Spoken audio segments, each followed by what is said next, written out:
ये कहानी कृष्णनगर में रहने वाले दो दोस्तों और उनकी दोनों पत्नियों की है। दोनों दोस्त एक दूसरे के बगल में रहते थे। रमेश की बढ़ई की दुकान थी और सुरेश की बाजार में कपड़े की दुकान थी। रमेश और सुरेश के बीच कभी ये स्पर्धा नहीं थी कि उनके पास अधिक पैसा और उनमें से कौन अधिक सफल व्यक्ति है। लेकिन दूसरी तरफ उनकी पत्नियां हमेशा एक दूसरे से प्रतिस्पर्धा करती हैं। एक दिन रमेश की पत्नी सुमन कुछ महिलाओं के साथ बात कर रही थी और सुरेश की पत्नी मीरा भी वहां आ गई, ये देखने के लिए कि वहां क्या हो रहा है। तो मीरा ने देखा कि सुमन वहां सभी महिलाओं को मिठाई बांट रही थी। सुमन ने मीरा को देखा और उसके पास गई और ताने भरे स्वर में बोली, मेरे हीरे के हार को तो जरा देखो, कितना सुंदर है ना। मैंने अपने पति से कहा कि मुझे इसकी जरूरत नहीं, लेकिन तुम तो जानती हो ना कि वो मुझसे बहुत प्यार करते हैं और इसलिए उन्होंने मुझे ये हार गिफ्ट कर दिया। अरे मैं भी किसे कह रही हूँ, तुम्हारे पति ने तो आज तक तुम्हें एक सोने का हार भी नहीं दिया होगा। ऐसा कहकर सुमन जोर जोर से हंसने लगी। मीरा का जी चाहा कि अभी के अभी उसका हार तोड़कर उसके हाथ में रख दे। गुस्से में बड़बड़ाते हुए वो अपने घर आई और अपने पति के घर आने का इंतजार करने लगी। जैसे ही उसका पति घर आता है, वो एक सांस में सारी बात अपने पति को बता देती है। ये सब सुनकर सुरेश कहता है, क्या तुम भी बेकार की बातें सोच रही हो? सुरेश के ऐसा बोलते ही मीरा का चेहरा गुस्से से लाल हो जाता है और वो कहती है कि बस हो गया, अब मुझे और कुछ नहीं सुनना। वो हर बार मुझे ताना देती है और आप कहते हो कि मैं भूल जाऊं, अब ये नहीं हो सकता। अपनी पत्नी को ऐसे देखकर सुरेश धीरे से बोलता है, अरे शांत हो जाओ। अच्छा ठीक है, बोलो क्या चाहिए तुम्हें? सुरेश के ऐसा बोलते ही मीरा के चेहरे पर एक खतरनाक हंसी आ जाती है और वो मुस्कुरा कर कहती है कि मुझे चांद चाहिए, चांद ला कर दो मुझे। अरे भाग्यवान, ये क्या बोल रही हो? भला कोई चांद भी किसी को दे सकता है क्या? मीरा ने साफ साफ कह दिया कि अगर उसे चांद नहीं मिला तो वो सुरेश को छोड़कर अपने मायके चली जाएगी। अब सुरेश बुरी तरह फंस चुका था। ना ही वो चांद दे सकता था और ना ही वो मीरा को जाने दे सकता था। अब बेचारा सुरेश करे भी तो करे क्या? अगले दिन वो अपने दुकान में बैठा सोच रहा था कि अब ये चांद कहां से ला कर दें। अचानक उसे एक अद्भुत विचार आया। शाम को जब वो घर आया तो मीरा वैसे ही गुस्से में बैठी हुई थी। उसने मीरा से कहा, अच्छा बाबा, हार गए हम तुम्हारी जिद से, ला देंगे तुम्हारे लिए चांद, लेकिन बस एक दिन के लिए। बोलो मंजूर है तुम्हें? मीरा खिलखिलाकर हंसने लगी और उसने कहा कि उसे मंजूर है। सुरेश ने मीरा को कहा कि वो 3 दिन बाद चांद को लेकर आएगा। आखिर वो दिन आ ही गया। मीरा बेसब्री से सुरेश का इंतजार कर रही थी कि कब सुरेश घर पे आए और उसे चांद लाकर दे। जब सुरेश घर वापस आया तो मीरा दंग रह गई, क्योंकि वो वास्तव में अपने साथ चांद लाया था। मीरा को अपनी आंखों पर विश्वास नहीं हो रहा था, क्योंकि चांद इतना चमकीला और इतना सुंदर था। देखो मैं तुम्हारे लिए क्या कर सकता हूँ, तुम तो मेरा विश्वास ही नहीं कर रही थी। फिर सुरेश ने मीरा को अपने घर की खिड़की के बाहर आकाश की तरफ इशारा करते हुए कहा, देखो आज आकाश में चांद नहीं है, क्योंकि वो तुम्हारे हाथ में है। फिर सुरेश ने कहा, देखो अब हो गया ना चांद तुम्हारा, अब मुझे चांद वापस दे दो। मुझे इसे कल रात से पहले आकाश में वापस रख कर आना है। मीरा ने कहा कि चांद ले जाने से पहले उसे चांद के साथ एक तस्वीर चाहिए। बहुत समय पहले की बात है, जब पाताल लोक में एक खतरनाक और बेहद शक्तिशाली राक्षस का राज था, जिसका नाम मायासुर था। उसने पाताल लोक में सबका जीना मुश्किल कर दिया था।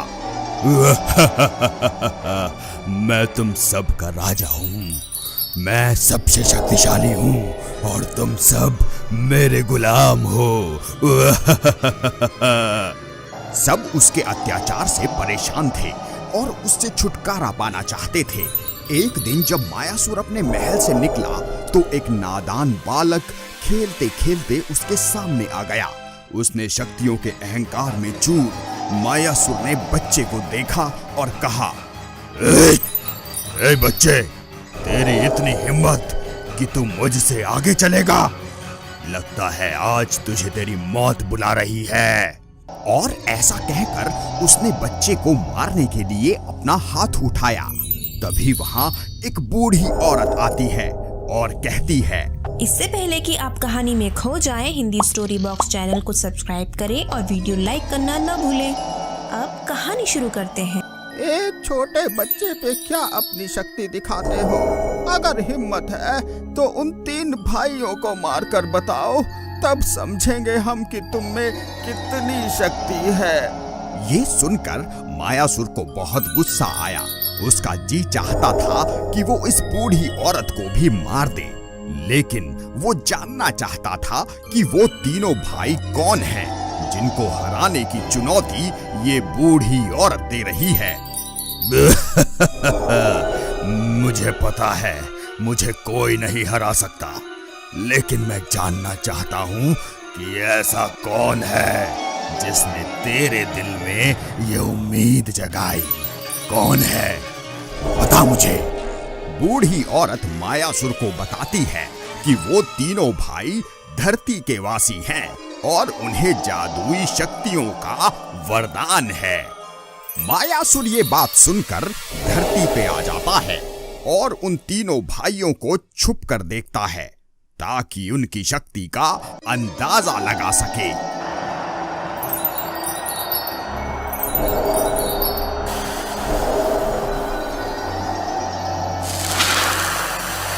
अरुण के शक्ति प्रदर्शन से प्रजा बेहद उत्साहित हो जाती है। मायासुर को ऐसे छुपकर तीनों भाइयों को देखते हुए एक मायावी तोता देख लेता है और हंसने लगता है।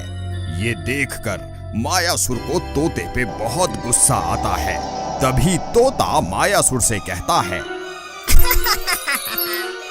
मायासुर, तुम अपने आप को बहुत शक्तिशाली कहते हो ना, और इन तीनों भाइयों को छुपकर देख रहे हो। क्या यही तुम्हारी शक्ति है? अब तोते की बात को सुनकर मायासुर को और भी गुस्सा आ जाता है। ए तोते, तुझे क्या लगता है कि मैं इन तीनों भाइयों से डर गया? नहीं, कभी नहीं। मैं तो उनके एक साथ आने का इंतजार कर रहा हूँ ताकि एक ही साथ इन तीनों भाइयों को मौत के घाट उतार कर पूरी दुनिया को बता दूं कि मैं ही हूँ सबसे ज्यादा शक्तिशाली। देखते हैं। मायासुर को पता था कि वो तीनों भाई हर सुबह नदी में स्नान करने जाते हैं। उसने यही समय सही समझा उन पर आक्रमण करने के लिए। अगले दिन वो नदी के पास उन तीनों की राह देख रहा था और हमेशा की तरह वो तीनों स्नान करने के लिए आए। मायासुर ने उन पे हमला कर दिया। नदी में से बचाओ बचाओ की आवाजें आने लगी और ये आवाजें सुनकर मायासुर हंसने लगा।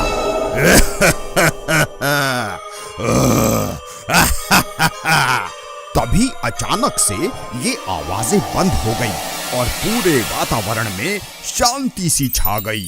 क्योंकि अभी सूर्य उदय नहीं हुआ था, इसलिए कुछ साफ साफ नहीं दिख रहा था कि क्या हुआ। मायासुर नदी के पास गया देखने के लिए कि क्या हो रहा है। नदी के किनारे 2 भाई गिरे हुए थे। मायासुर को लगा कि दोनों भाई तो मर गए, लेकिन तीसरा भाई कहाँ है। तभी अचानक से मायासुर की तरफ पानी की बड़ी लहर आ गिरी। वो जब तक उस लहर में संभल पाता, उसने महसूस किया कि वो बर्फ में जम चुका है।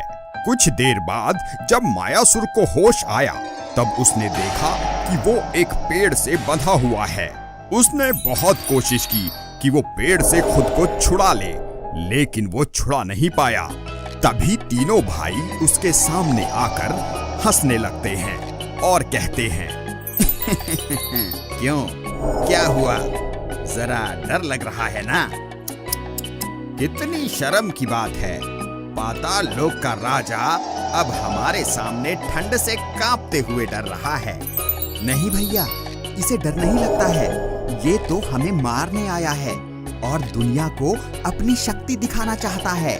तभी मायासुर खुद को आजाद कर लेता है और अजीत पे हमला कर देता है। अजीत हवा में उड़ने लगता है और मायासुर से उसकी छड़ी लेकर तोड़ देता है। लेकिन अभी मायासुर हार मानकर बैठने वाला नहीं था। वो खुद भी हवा में उड़ने लगा और उसने अजीत पे हमला करके उसको नीचे गिरा दिया और हंसने लगा। तभी अरुण और अर्जुन ने अजीत को उठाया और अरुण ने अपनी पानी की शक्ति से मायासुर पे हमला कर दिया और उसको उठाकर पटक दिया। और फिर तीनों भाइयों ने एक साथ अपनी शक्ति को मिलाकर मायासुर पे हमला कर दिया और मायासुर को बुरी तरह से घायल कर दिया। क्यों, बोलती बंद हो गई? चाहे तुम कितने भी शक्तिशाली क्यों ना हो, लेकिन हमारे साथ भगवान का आशीर्वाद है। लेकिन मुझे ये समझ नहीं आ रहा है कि तुम हमें मारना क्यों चाहते थे। तभी वहां पर तोता आ जाता है और तीनों भाइयों को पूरी बात बताता है। पूरी बात जानने के बाद तीनों भाई ये फैसला लेते हैं कि वो उसे मार देंगे ताकि पाताल लोक उसके अत्याचारों से मुक्त हो जाए। नहीं, मुझे सजा दीजिए, मेरी गलतियों के लिए मुझे सजा दीजिए, लेकिन मेरे प्राण मत लीजिए। मायासुर को देखते हुए तीनों भाइयों को उस पर दया आ जाती है और वो उसकी बात मान लेते हैं और उसकी सजा के लिए उसे उसके ही पाताल लोक में एक गुलाम बना देते हैं। आखिरकार मायासुर को उसके अहंकार की सजा मिल ही गई और उसे उसके लिए उसका फल मिला। इस कहानी का कौन सा भाग आपको सबसे ज्यादा पसंद आया, नीचे कमेंट करके जरूर बताएं। अगर आप चाहते हैं कि आपकी कहानी हिंदी स्टोरी बॉक्स पर दिखाई जाए तो आप हमें अपनी कहानी भेज सकते हैं। जिसकी कहानी हमें सबसे अच्छी लगेगी हम अगली कहानी वही दिखाएंगे। ऐसे ही मजेदार कहानियाँ देखने के लिए यहाँ क्लिक करें। मिलते हैं अगली कहानी में।